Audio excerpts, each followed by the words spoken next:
Halo teman-teman, apa kabar? Welcome back to my channel. Di video kali ini kita akan melanjutkan tutorial mengenai SQL Server. Di video sebelumnya kita sudah belajar mengenai apa ya? Coba lihat, saya lupa namanya. Kok lupa sih? Skema, astagfirullah. Kita sudah belajar mengenai skema. Nah, di video kali ini kita akan belajar mengenai table ya. Di video sebelumnya sudah sedikit kita singgung mengenai table ya, ketika kita membuat table pada sebuah skema. Nah, di video kali ini kita akan belajar lebih dalam lagi mengenai table. Jadi teman-teman, kalau misalkan membuat sebuah database tidak akan terlepas dari sebuah table. Table itu kan terdiri dari baris dan kolom ya. Nah, untuk membuat table teman-teman bisa menggunakan script langsung dari sini ataupun dari Object Explorer di sini. Kalau membuat table dari script, teman-teman caranya create table, kemudian di sini nama table, baru di sini fieldnya, field. Nah, dan seterusnya. Nah, seperti ini untuk membuat table. Contohnya kalau misalkan kita membuat table mahasiswa misalkan. Create table mahasiswa. Nah, di dalam sebuah table itu harus memiliki satu buah primary key ya. Walaupun ketika teman-teman membuat table kita tidak menambahkan primary key, masih tetap bisa ke create. Tapi idealnya satu buah table harus memiliki primary key supaya kita lebih mudah untuk memanipulasi datanya nanti ya. Kalau nggak ada primary key nanti akan agak susah ketika kita akan memanipulasi data pada table tersebut. Nah, kita berikan satu buah primary key ya, mahasiswa ID. MHS deh. MHS ID. Nah, primary key ini bisa berupa string, bisa berupa integer ataupun berupa number ya. Namun yang biasa dibikin adalah number yang auto increment ya. Tapi ada juga yang menggunakan string untuk varchar ya. Itu tergantung dari desain dan kebutuhan. Itu kedua-duanya tidak ada yang lebih baik, dua-duanya bagus ya. Integer. Nah, setelah nama fieldnya kemudian diikuti dengan tipe datanya. Nah, tipe data ini ada banyak ya. Di sini ada gak ya? Tipe data. Kayaknya nggak kelihatan. Tipe data itu kan ada banyak, ada integer, ada varchar, ada date, ada datetime, dan lain sebagainya. Ada banyak lah. Nanti teman-teman bisa lihat terkait dengan tipe data di dokumentasi SQL Server-nya, kan cukup banyak sekali. Teman-teman nanti bisa gunakan sesuai dengan kebutuhan teman-teman. Contohnya di sini saya membuat sebuah primary key mahasiswa ID, tipe datanya integer karena saya mau membuat yang number ya. Kemudian number ini saya mau buat primary key. Primary key seperti ini. Nah, setelah dibuat primary key, saya ingin dia tergenerate otomatis. Caranya identity. Nah, ini ada 1,1. Jadi saya ingin dimulai dari 1 dan bertambahnya 1. Terkait identity mungkin kita akan bahas lebih detail di video selanjutnya ya. Ini bisa nggak boleh kosong ataupun sampai sini aja udah cukup ya, karena primary key sudah pasti nggak boleh kosong. Nah, kemudian misalkan di sini ada nama. Nama ini biasanya string ya. String ini bisa diwakili dengan varchar atau varchar 2. Saya varchar aja 100 misalkan. Nama ini kan bisa jadi mau dipisah-pisah juga boleh. Ada nama depan, nama tengah, nama belakang boleh. Kemudian misalkan ada telepon. Nah, telepon ini saya mau bikin varchar juga, tapi ini hanya 15. Nah, misalkan seperti ini. Nah, kemudian alamat. Nah, ini varchar 200 misalkan. Kemudian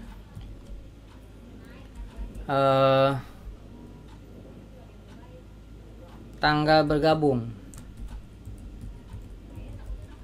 ini tipenya date. Nah, setiap field ini dipisahkan dengan tanda koma ya. Ini field pertama, ini field kedua, dan seterusnya dipisahkan dengan tanda koma. Jika ini sudah berhasil dibuat, kita tinggal jalankan aja di blok seperti ini. Jika teman-teman ingin menjalankan yang bagian ini saja, kalau tidak di blok nanti akan jalan semua dari yang atas sampai ke bawah. Kita execute. Nah, ini sudah berhasil. Karena ini kita tidak definisikan di depannya ini sebuah skema, maka dia akan masuk ke dalam table database. Kalau misalkan kita definisikan skema di depannya seperti di tutorial sebelumnya, maka dia akan masuk ke tabel skema. Nah, kalau misalkan seperti ini kita refresh, nah dia akan masuk ke sini, DBO mahasiswa. Nah, ini juga bagian dari information schema, dari bagian dari skema ya. DBO ini kan skema mahasiswa. Jadi ini adalah satu kesatuan ya antara skema dan database ini. Dan juga ini bisa kita lihat dari information skema nih. Misalkan gini, select bintang from information schema dot table. Nah, dari sini kita bisa mengetahui nih, ternyata di dalam database latihan 1 skemanya DBO default ya, tabel name-nya mahasiswa, tabel tipenya base table. Nah, seperti itu ya, membuat tabel. Kemudian kalau yang kemarin sudah gak perlu kita ulang lagi ya. Nah, teman-teman yang belum mengetahui cara membuat tabel di skema, silahkan melihat atau mengunjungi video sebelumnya di channel ini ya. Oke, ini kalau misalkan kita membuat dengan script. Nah, kita juga bisa membuat table dengan cara menggunakan objek explorer. Sini ada table, kita klik kanan. Ini ada new table. Nah, di sini misalkan tadi kan kita sudah bikin mahasiswa. Misalkan dosen. Bukan dosen, Pak. Mata kuliah. Mata kuliah mah ininya. Ini fieldnya.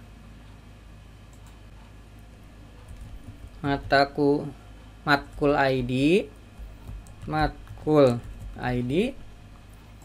Nah, ini langsung muncul nih. Ini bisa kita pilih tipe datanya nih, banyak kan? Nah, yang tadi saya sebutkan bisa dipilih, ada image, geometry, money, varchar, nah integer. Kemudian di sini misalkan matkul, ini misalkan varchar, ini nggak boleh kosong. Ini propertiesnya ya. Nih, ada identity nggak di sini? Nah, identity specification kan? Yes. Bisa dipilih nggak ini?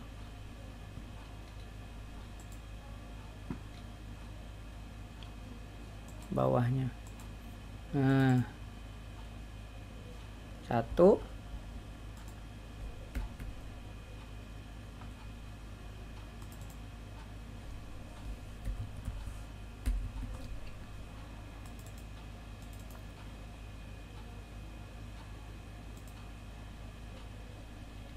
Kita abaikan dulu deh.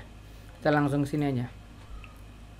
Misalkan di sini nama mata kuliah, jumlah SKS. Ini nggak boleh pakai spasi.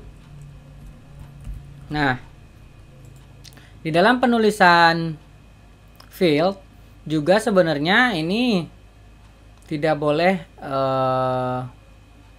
ada spasi ya. Sebenarnya boleh pakai spasi, cuman ada tata caranya ya.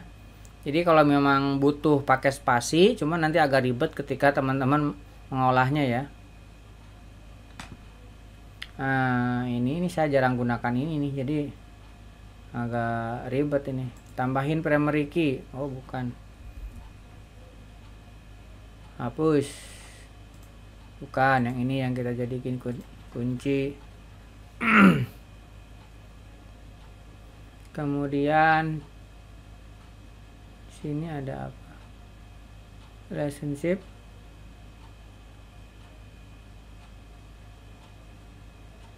Udah, ini aja lah. Kita coba jalankan ya. Ini mana save-nya ini? Save. Nah, ini dia. Nah, nama tabelnya apa? Mata kuliah. Nah, kalau misalnya kita refresh, nah ini sudah ada mata kuliah.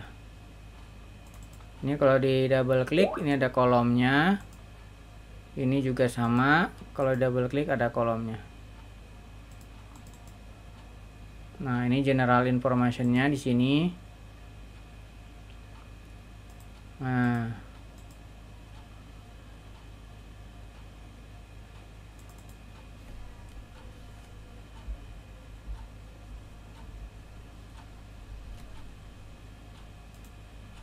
oke, nah tadi terkait dengan yang menggunakan spasi.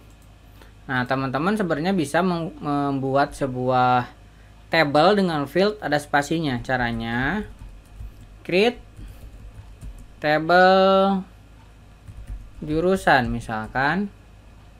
Nah, di sini jurusan ID misalkan ingin seperti ini. Kalau misalkan teman-teman tanpa menggunakan sesuatu yang bisa mendeteksi ini satu buah kalimat atau satu field, maka ini akan error. Misalkan di sini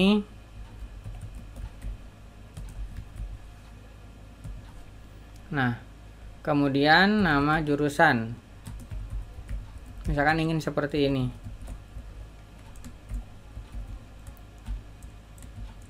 Kalau misalkan seperti ini ketika kita create pasti akan error. Tuh. Jadi ini bukan satu kesatuan sebuah field. Nah, teman-teman harus tambahkan siku. Nah, seperti ini. Bagian ini ya. Siku buka sama siku tutup. Ini juga sama.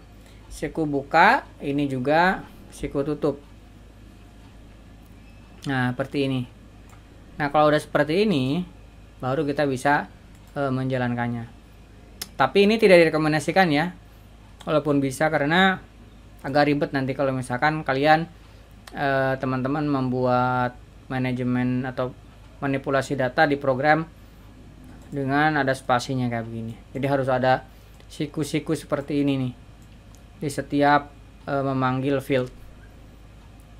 Kemudian kalau misalkan kita urutkan atau taruh di array juga akan ribet sekali. Nah, ini saran aja ya. Jadi selalu gunakan seperti ini, pisahkan dengan underscore. Misalkan dia 2 kata, pisahkan dengan underscore.